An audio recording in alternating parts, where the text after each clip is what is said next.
So it's an interesting subject which we finally come to in this whole exploration of psychology and duality and awakening and what it is to be human. And we always tend to avoid it a little bit, even us, but the world in general, this subject of sexuality and gender. We have such a collective fear around this subject, and that even on an academic level it gets written out. For example, I'm not criticizing, but I am criticizing. They in the past decades exploded the myth that we only have 5 senses, showing that we have the sense of gravity, the sense of time, the sense of space, the sense of internal organs, many other biological senses which weren't recognized, as it was reduced to just the 5 senses. And you look at this list and it's 250 different sensory abilities, and they don't mention the sexual sense. It's just bypassed, it's just not there. So meaning your sense of your own sexuality or somebody else's sexuality, or your sense of gender, the sense of what's male and the sense of what's female. Even as a mystery, like a tree is a mystery, the sensory ability is ignored, like a big blind spot. Now these people raked through every single conceivable sense that could be found in the brain's abilities and missed that. So this is telling something about how collectively we are traumatized in a way. Traumatized meaning there's no information flow, it's blocked. And where there is a block in information flow, there is fear. There is insecurity, and where there is fear and insecurity about a subject, there is control. Fear tends to drive the mind into this control freak aspect of the brain, where it tries to tell what is male, what is female, what is sexual, what is not sexual, what's allowed, what's not allowed, in order to find some kind of sense of stability amid this fear. And of course, when we start doing that with our thinking, which we all do, and it's absolutely fine to do it, but to believe in it is something else. When we start doing that, it generates more fear, because we really secretly know that we're just bullshitting. When we say men are this and women are this, and sexuality for women is like this and sexuality for men is like, we're laying down a law, and this, in the back of our minds, we know we're making this up. We're putting a structure on which is completely insecure compared to if you spontaneously experience something. Then there's a knowing, an open-ended knowing, which is much more awake and secure, because there's the freedom for things to be a little bit different, there's the freedom for things to grow, for things to reveal something of the mystery. So we're aware that we are entering a little bit of a minefield with this subject. And we're doing it and inviting you to join us in with courage to enter this, and open-mindedness, because it's deeply embedded in our belief systems and in our unconscious survival reflexes, this fear around sexuality and gender. It goes as deeply as who we think we are, our identity, which is utterly connected to what we think we are, or how we feel ourselves to be a form, right?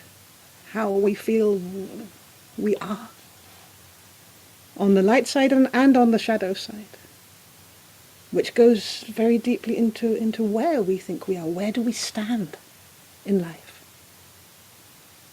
And if that wasn't enough, it's once we get to where we stand in life as a male or as a female, we get into the epigenetic codings, meaning the ancestry, the culture and the history of our culture, the history of our families, all of those stress reflexes based on how we survive this, how we survive being a female, how we survive being a male, how we survive being any of the roles that come out of that. A wife, a mother, somebody who's doing the dishes, domestics, vacuum cleaners. It's all tagged. It's all the vacuum cleaner. That's a whole. All male intentions. So we come into danger land, and judgments start to form, and realities start to protest, because our beliefs and our thoughts and our judgments are forming realities. And so at moments it can feel like the very nature of our reality is being threatened, which is interesting. Nature of our reality, because our reality is formed by our beliefs about ourselves and about the world. I remember somebody screaming at me with such a ferocity, there is no equality between male and female, and that's it. Such a rage. Like, if it wasn't like that, the earth was going to collapse beneath his feet.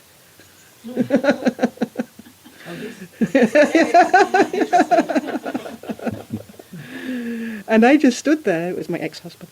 I just... and my mouth dropped open, like, what can you do? He's stating a reality, but what he's transmitting is pure terror, like a dog caught in a cage with its back against the wall, starving, like that kind of ferocity. Just on the suggestion that male and female could be an equal thing, or could be maybe no thing at all, could be a dynamic, a flow.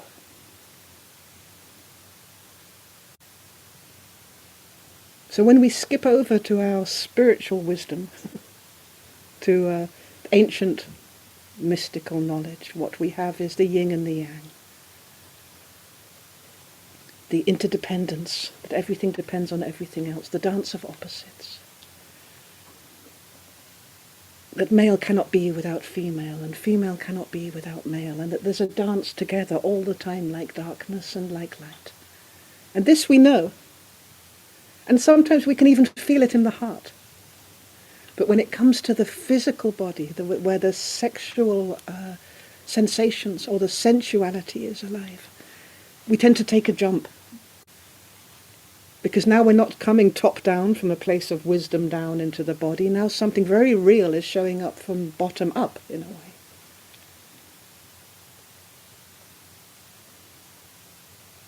And we all return to that reality in the end, after the workshops, after the spiritual experience, after the meditation. We go back to real life.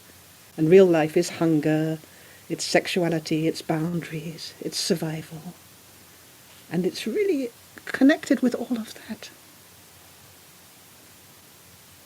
So we trust it in a way, the bottom-up version, more than we trust the top-down, but we try to force the top-down on the bottom-up. In the end of the day, our real life is our salary, our marriage, what we learned from our parents about how male and female operate, taxes. If somebody beeps the horn at us in the traffic and really insults us, what happens to the golden Buddha then? When we see some fat man going, this is real life. So this is all on the instinctive level. And we hope in this course that we begin to open up pathways where we can move top down, bottom up, and both and neither through a kind of stillness, where we have this space to open up a deeper sense of reality, based on experience in the here and now. And that rather than this experience being the slave of our beliefs and our judgments and our fears and our desire to control, that that mental ability will be more given to describing what we experienced directly in any moment. So any little pathway, any journey across this devil's abyss of body and spirit in a way is very, very worthwhile. Devil's abyss? It's like a devil's, in startups, Abyss is vooroordeel of zo. valley, like a valley. Ah, ja, Afgrond. De duivelse afgrond. Only more, because there's two cliffs and then there is the abyss. Ja. Een afgrond. Nou, als je daar diep in gaat, is het heel donker en er is vuur van het lava daar zo. Dat je dat... heel mannelijk uit. Ja, heel mannelijk.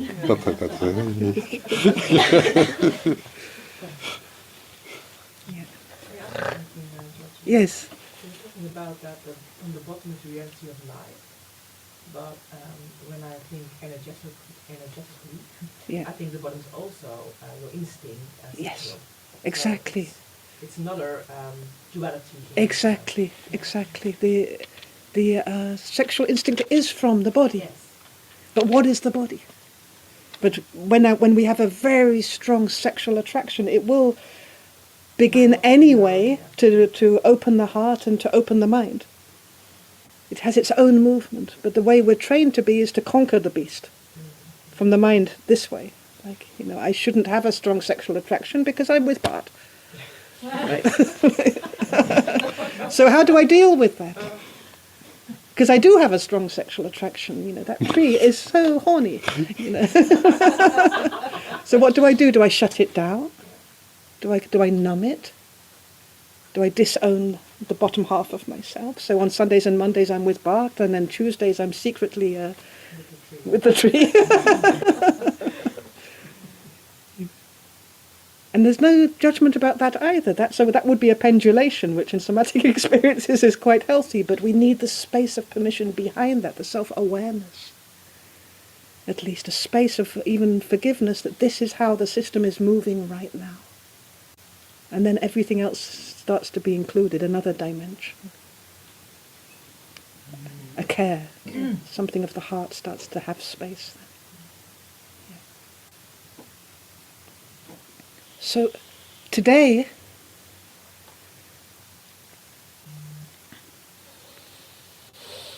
as an inroad to this shift from mind or head control to experience, we're going to begin exploring the subject of gender. Knowing, really with a deep feeling that both gender and sexuality, these are healing factors. Once we really tap into the mystery of sexuality and gender, it's a healing factor. It's not the cause of a trauma. It's not the criminal in the gang. It's a power. It's something very much alive. Something very real about it. So it's a healing factor. So we will take first of all the subject of gender, because it's a little bit less charged than sexuality. But although sexuality is alive as the essence of gender in a way, in the interplay of male and female, there is this sexual life force happening.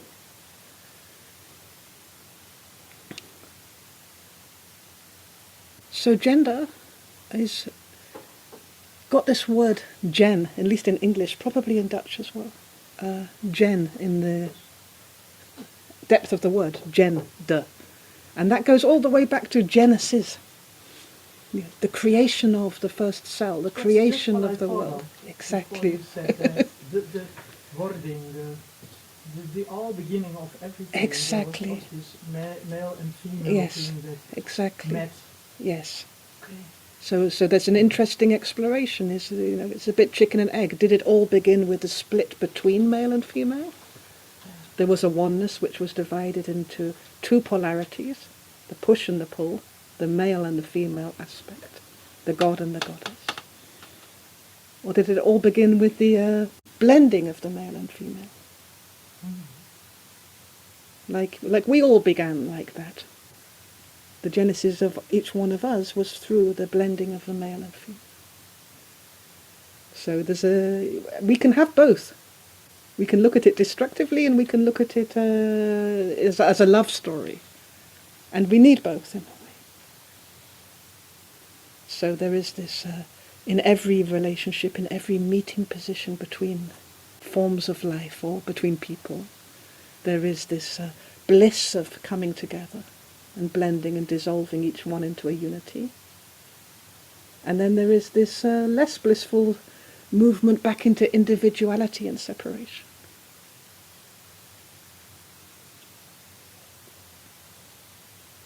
And because there is this movement back into individuality and separation, there is creation. The tree is a tree, not a cowpat. Because it can individuate. People are no different.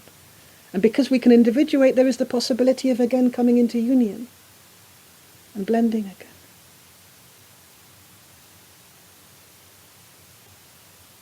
So this is a whole dance of the universe in a way. From unity into separate form, and from separate form back into unity.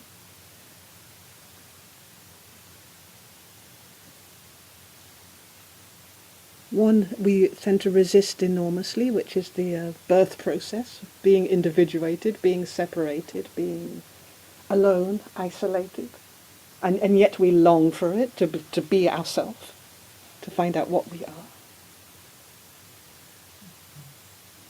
And the other one is a basic drive, the drive of love, the drive of care, the drive of compassion, to become one with again.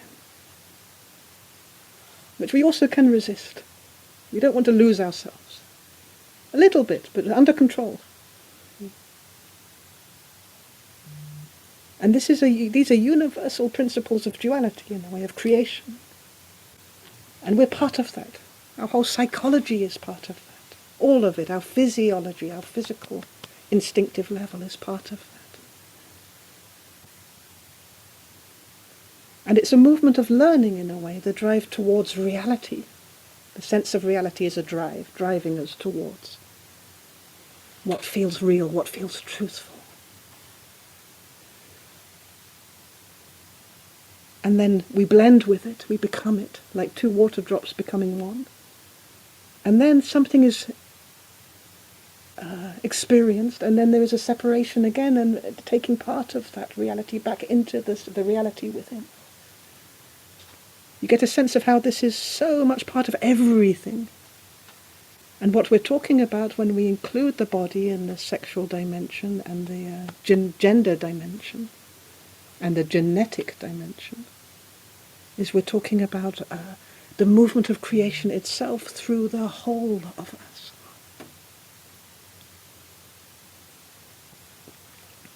Because while in our traumatic culture we tend to exclude or have issues and try to control gender and sexuality, in the end, from the bottom up direction, gender and sexuality includes everything. It includes the heart, the mind, the spirit, the soul. It's all inclusive. It tells a story of everything. So our instinctive basis, our sensuality, our deepest for real physiological experience of being alive includes everything. Impressions of feeling, emotional impressions, thoughts, changing beliefs. Our beliefs couldn't change if they weren't supported by a body. Our reality couldn't collapse if we weren't always here as a body. You see, it's encompassing. Whereas the way we're conditioned is to just not contain, reject the instinctive, reject the carnal part of ourselves, reject the sexual. Or reject it by deciding what it is in order to control it.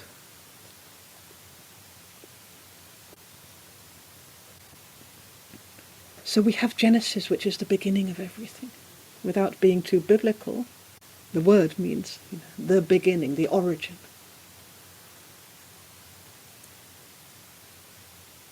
And at that stage there is a polarization into male and female aspects. Something becomes experienced in a spectrum of male and female.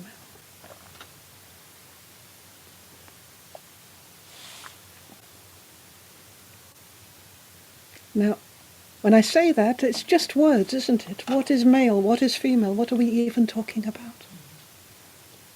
And it's almost like there goes the trap, you know, going to start saying male is this and female is that. And this is really not necessary. Male is whatever it feels in any moment. It's an alive sensory ability in a way. And just as soon as you find the feeling connection of what male is or what masculine is, you can let it go. Because it won't be that. It will be something on the way, a conclusion on the way to the real experience. Because we're following an experiential pathway. So the male expression of care, for example. What's the first thing we meet when we make a feeling connection to the male expression of care?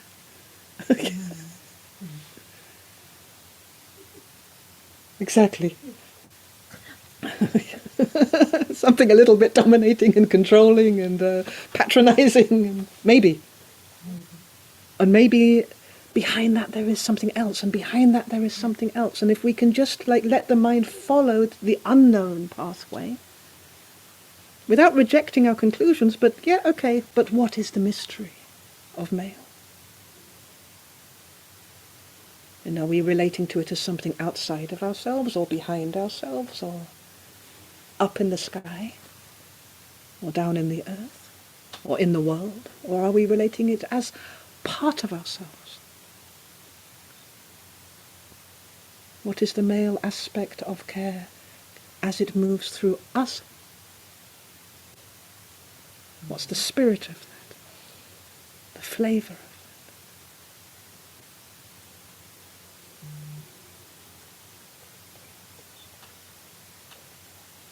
You see, it's like a lot of hurdles start to fall, or a lot of obstacles start to... we notice them. It's like a pathway, an adventure. Is it a sense? Absolutely. What everything is. Oh, because you were starting in the beginning with all the senses. Exactly. And the gender is a Yeah. sense, but the male is a sense. A sexual gender is a sense, so the sense of male is a sense. Yeah. Which means that when it's a sense, is that the something maybe which we can't quite contact at the core of who we are is awakening to sense itself. Something in our essence, the male in our essence, which is not separate from the essence of the whole universe. Although it might be differentiated, it might be unique, but it's not separate. So something in our essence is awakening to sense itself. And of course, because it's so primal, the male-female polarity, it will already be flavoured by other qualities like the sense of care, male care, or the sense of love, or the sense of peace, or the sense of protection, or the sense of abundance, whatever it is. So there will be a particular unique flavour of the male sense of your essence showing up as it awakens to sense male out in the world.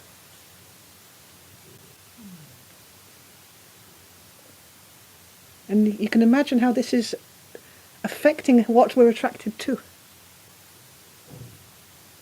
When you looked for a real man out there, a real one, one that really feels that it fits.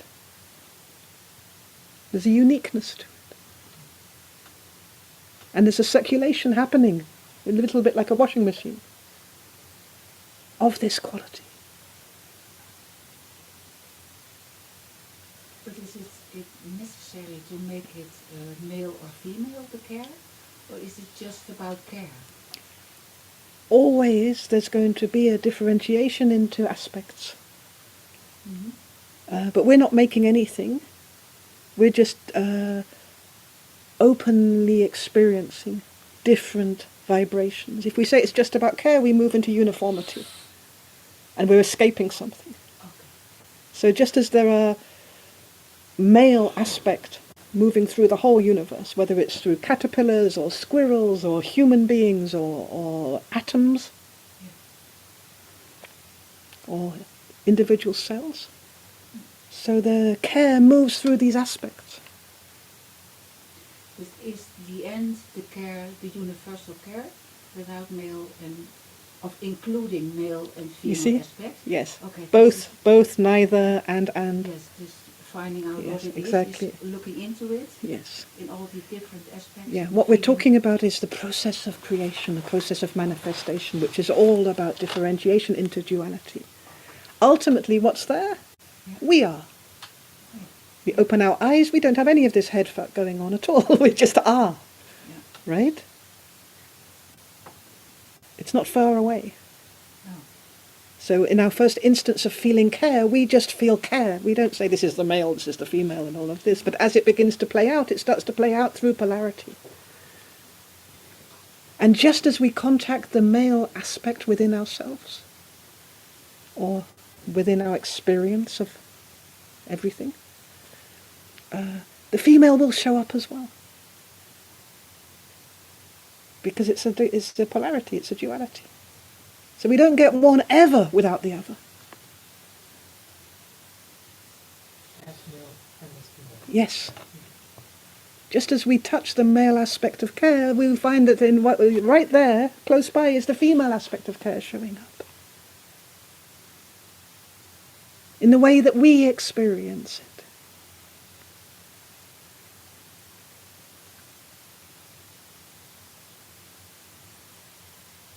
Because, care will bring care, and care is whole, it will bring everything. And the male will always dance with the female, because the male cannot be without the female. So if care, just as an example, it doesn't have to be like this at all, because there are fathers and there are sons. There are actors and there are receivers. Right? But for an example, if care was to show up as a protection, as a support through the male aspect, how could it even be without something which is needing containment, support, protection? And we can switch it around. We can say a female was to show up as a support, towards a newborn baby son. There needs to be a receiver. There's a push and a pull. There is an action and a reception, always. And the flow of energy. But this energy we're talking about feeling, experiencing. And at the same time that there is always male and female showing up, there is the meeting position of the two. That magical moment where the two become one, not behind in the source of everything, but out here. And sometimes you can choose, while you're an example of caring, sometimes you need, in my opinion, more male action Yes. or female attention. Yeah. I feel in myself there's a difference. Yes. Sometimes you need, when you're caring for a child which is sick, Yes. for example, and you just go to the hospital, Yeah. and you can connect with the male action, like, okay, Yes. you go now. Yes. I regard that Yeah. as being male. Yeah. Yeah. Yes. So what's interesting is that there is a belief that you are controlling it, Yeah. when actually what you're doing is stopping controlling it. Yeah, okay. Because the male aspect is like to get active and to bring the child to hospital is coming forward, and the gender stereotype is saying, oh no, you're a woman, you should sit there like...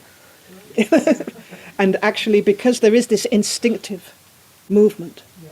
of the care, of physical care, so strong, the impediment goes away, the obstacle clears, and the male can act out, and the male will do whatever, through whatever body. It's unconditional. It will lift up a car and chuck it on an old lady to save this child.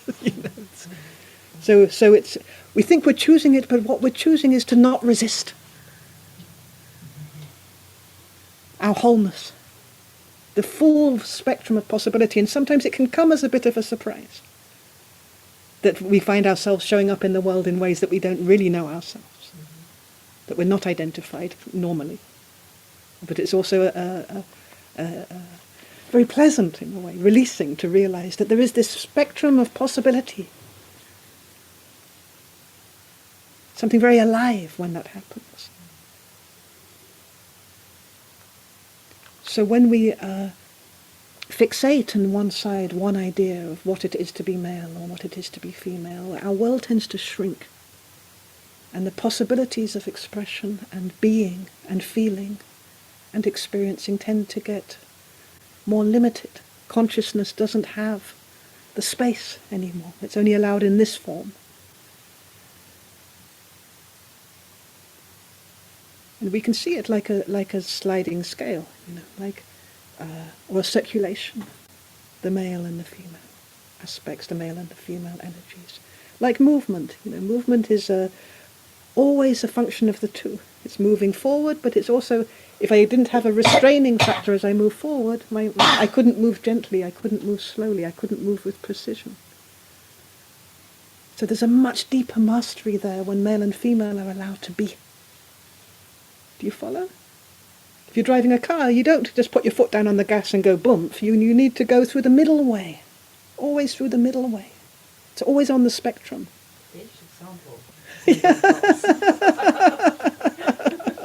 But true power isn't in unguided just destruction. True power is in being able to go fast, to go slow, to maneuver. True development, the deeper sense of the power of manifestation comes from being able to take the middle way. And yet when the fear comes forward, what happens is there's a polarization. It's either or. The judgment says it's either or it's male or it's female, so or it's strength or it's weakness. Or it's moving without limitation, like an anger explosion. Or it's totally silent, like a passive aggression. Nothing in the middle. Not just strength speaking its point of view. The middle way gets lost. And this is all the way down to the cellular level. We lose our middle way in the polarity of male and female. And you see it in the divorce courts. How quickly, one of the lawyers told me, you know why it's so vicious here and why it never resolves in the divorce courts? Because it's about love. Like there's something unforgivable in the pain which is there when it becomes enslaved, the gender roles. And when it's all right for a while, it can keep a stability of a happy marriage, but when it explodes, it's soul murder.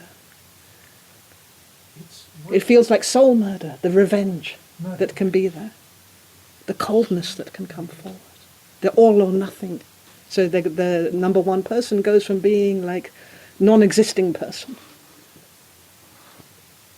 It's not that we kind of step out of our wedding vows and say, that was nice, been there, done that, and let's go on with a new thing. Sometimes it's like that, but often it's like a complete polarization. From all to nothing. From slavery to freedom. Or when getting married, from freedom to slavery. I mean, men often see it like this. And women too, secretly. In Hebrew, the husband is actually called a Baal, which means owner. My owner. He's my owner. I'm woman and he is owner. And you agree cool. to that? No, we got married in Holland.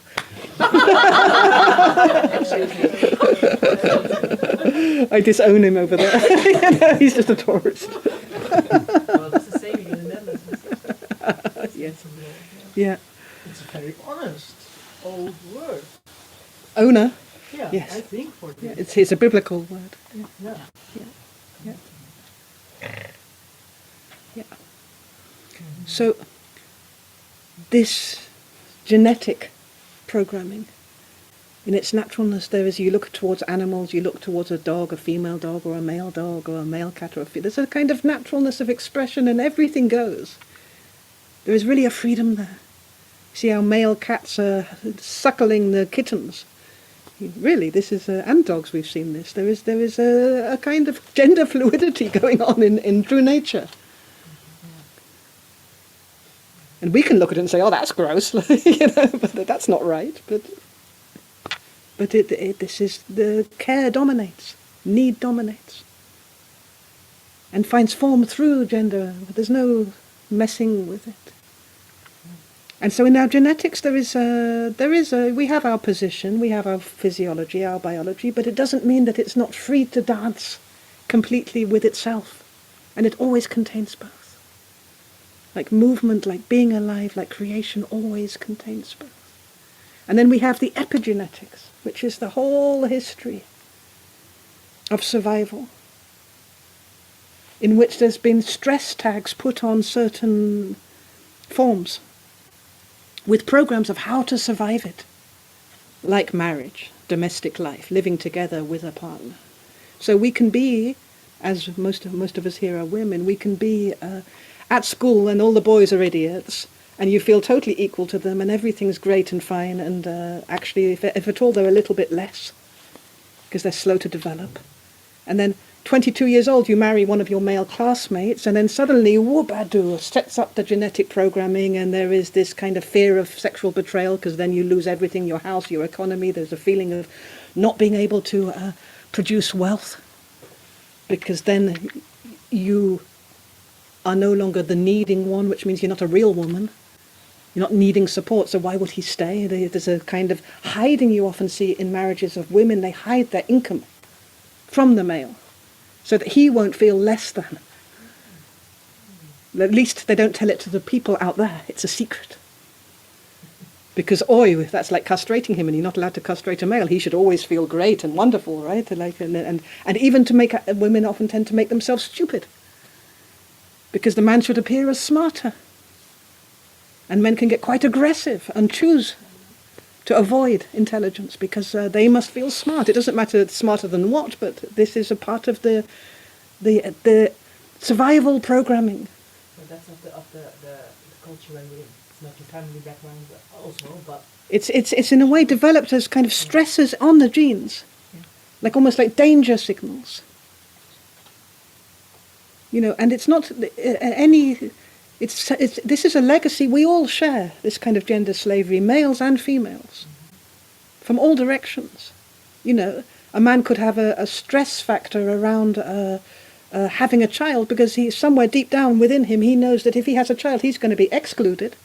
He's not going to be welcome in his own home. He's going to be an outsider. It's all going to be mother and child and kitchen. And he comes in, and here comes the enemy, because that's how it was for his father and his father's father and his mother's father. And who wants that? He just wanted to be loved, to belong in his own house. So he's going to become a slave.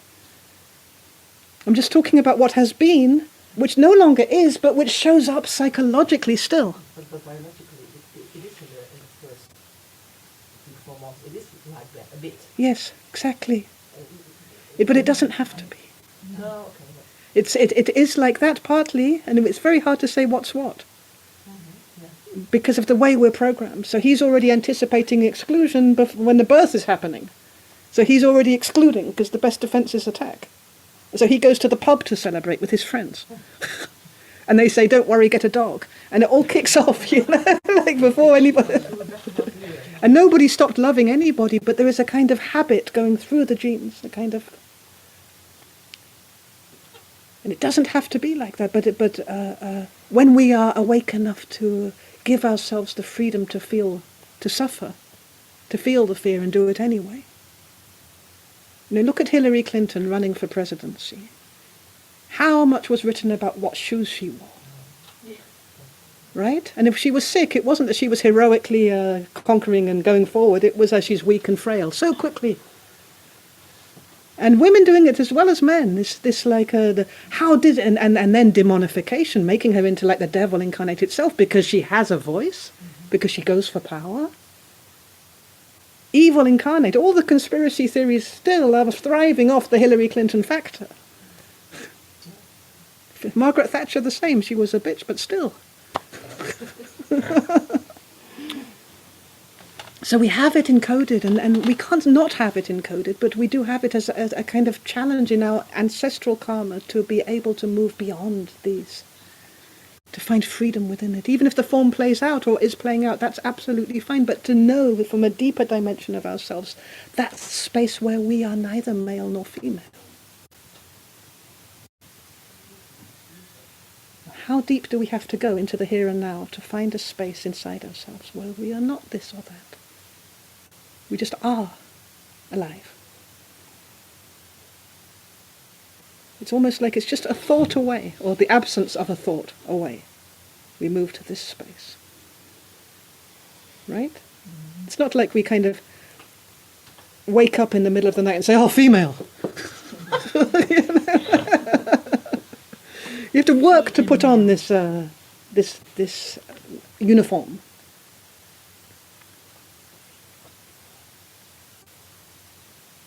So often it begins to play out socially most of all.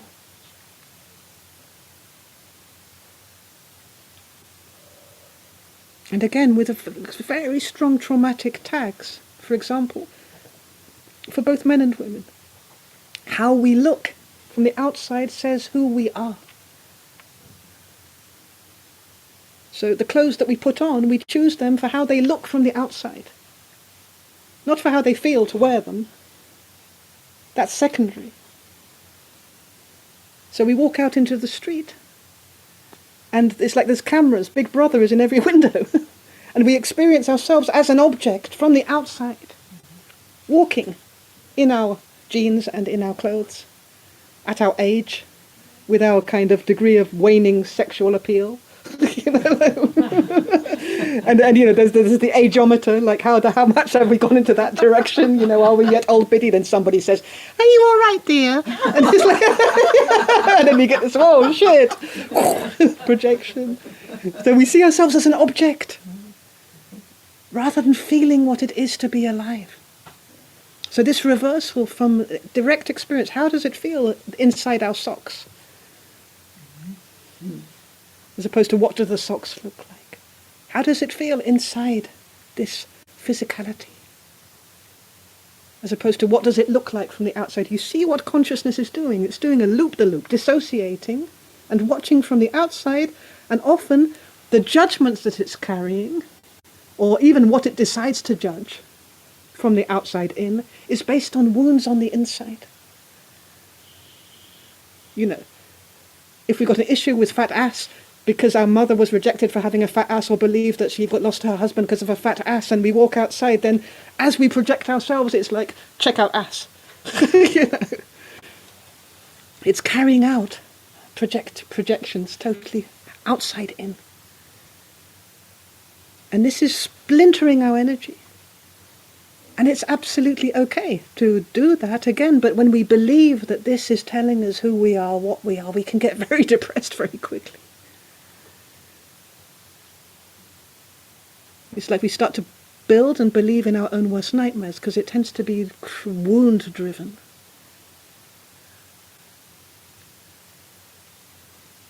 Driven on what doesn't feel okay inside ourselves. That's what we look and check from fear, from the outside.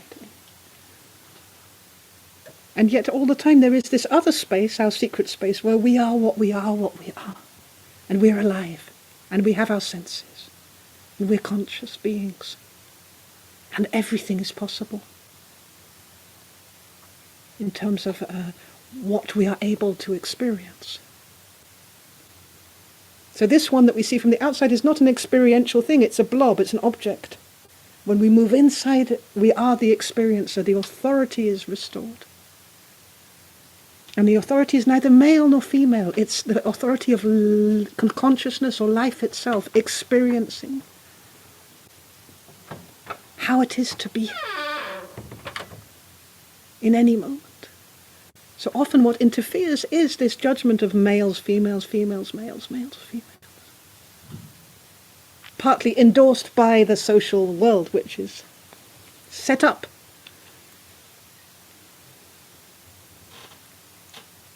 And partly what it's doing is keeping us in a place of survival, but surviving life in a way, surviving being here, rather than experiencing all the different possible ways to be here, surviving it.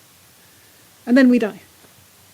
And that's a waste of a life. That's what we regret on our deathbed, is that there was so much to be experienced, and we spent all this time surviving an experience,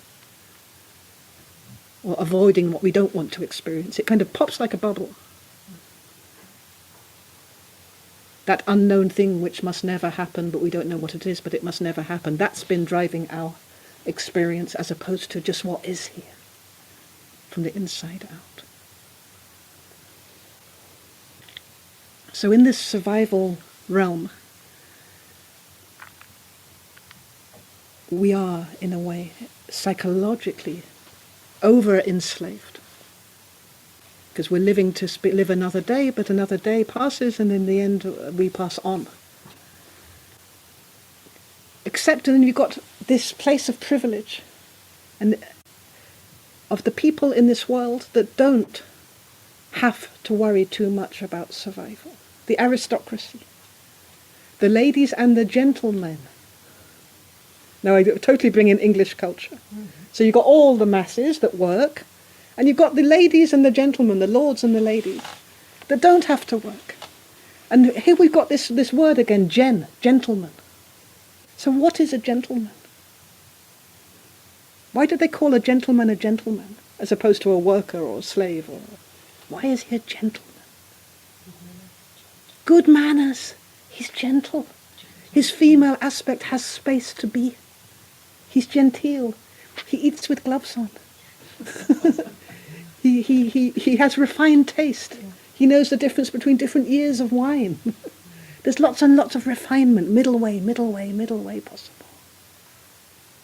He's soft. A gentleman doesn't need to wash his hands. He's pure. He should be treated with gentleness, because his female side is allowed to be, so you have to take care of the gentleman. He has to be dressed.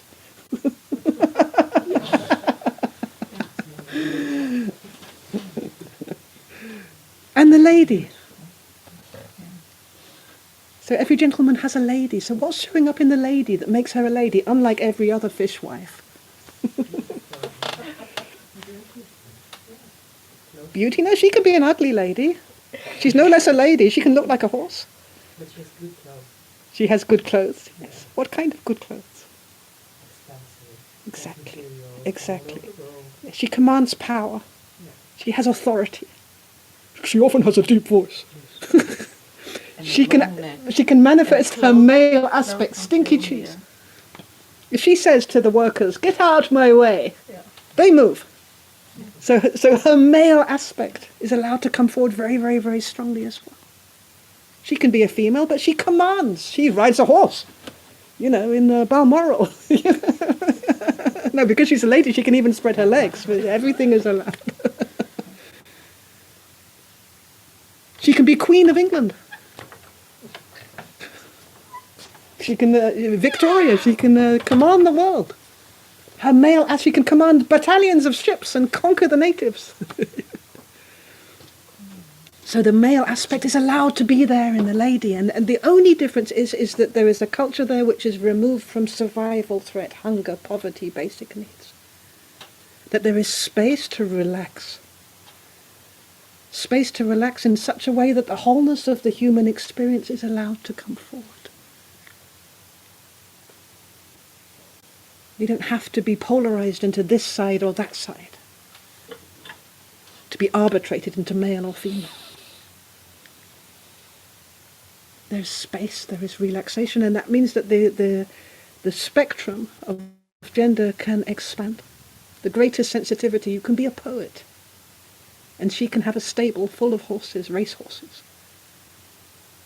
There's a freedom from the slavery of the stereotypes of gender, which is showing up as another kind of breed, another kind of genealogy. In terms of the culture, it's saying they are aristocrats, they are well-bred.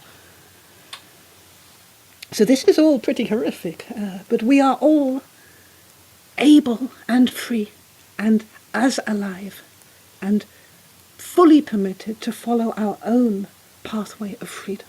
Because everything that's keeping us in restriction, in suffering, in that devil's abyss, or one extreme or the other extreme. Everything that's keeping there is from the past. It's dead stuff. It's asking to be released. For the sake of our grandmothers, for the sake of our grandfathers, for the sake of the planet. It's really quite a strong trap in the personality, which is one of the last ones to fall in a way. What helps is to dress like gentry. Yes, I exactly. have a dress like that, or I have a dress like that, It's- and I feel very powerful Exactly. wearing it. Yes, which I is just showing you how realized much the it's other all time. just a role. Yeah, yeah, it's Yeah. a role, so Yeah. you can help yourself by dressing Yes, up powerful. exactly. You can reassure the physiology of the body and the stress reflexes that now it's safe to be free, that it's a playground, that what we experience in the here and now is always free, and that includes the body. And of course, sometimes it's not so easy what comes forward. The sense of danger can come forward, the sense of shame can come forward. All of the places where we're split from the physical body can come forward. There's trauma involved here, but every soft pathway we make between body and heart and mind is benefiting everything in terms of our experience and the experience of everyone, because we're part of everyone.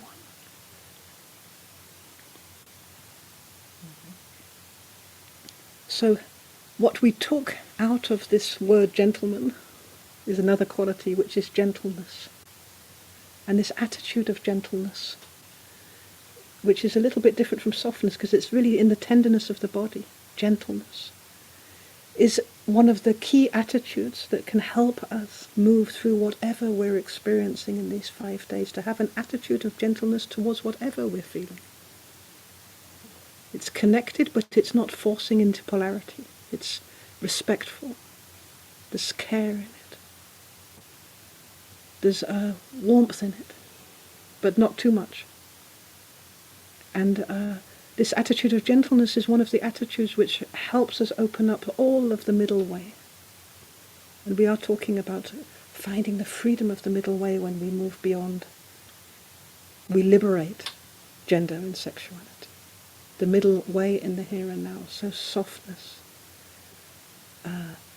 Both and neither. Either or, both and neither. This kind of freedom with experience, that's all coming from the middle way. The here and the now. So we might feel something absolutely unbearable in a moment, and we come to the freedom of the here and now, so we are experiencing the sense of the unbearable in this moment, and in the next moment it will be the sense of something else. And we take an attitude of gentleness towards the sense of the unbearable. It's no longer fighting with it or trying to make it like this or like that. You see how the attitude level can come to life and really help immensely. An attitude of softness towards where we are in pain. From the inside out. That's kindness, softness, and gentleness. Yes. Very close aspects. Yes, exactly. And compassion. And humility. There's a lot of, in a way, all the qualities are from the middle way. But the kindness is connected very much to this tribalistic dimension of ourselves. Like being one kind or not another kind, or he's not my kind, or the female kind, or the male kind, or human kind. So kindness is a beautiful one as well. Gentleness is much more connected with touch. And touch is very much the lower chakra. The lower chakras, the physicality of it. And of course touch is not... We really want to work from the inside out and not the outside in. So gross physical touch is not really the main thing here, the touch of consciousness. That's where every attitude comes forward, according to what's needed. Our consciousness touches an area of experience. So we have many attitudes which are not very gentle in how our consciousness contacts ourselves.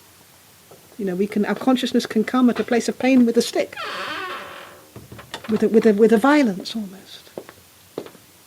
And where there is an attitude of gentleness, that there is the possibility that our consciousness can move towards a place of pain slowly, with all the time, with all the space. Not with no need for violence. You see, because it's like push and pull is free then. In the middle way, push and pull is able to attune to exactly what's needed in order to allow the meeting position of consciousness with being alive, consciousness with experience, any sensation. to allow ourselves to be the experience, knowing that it's not a trap.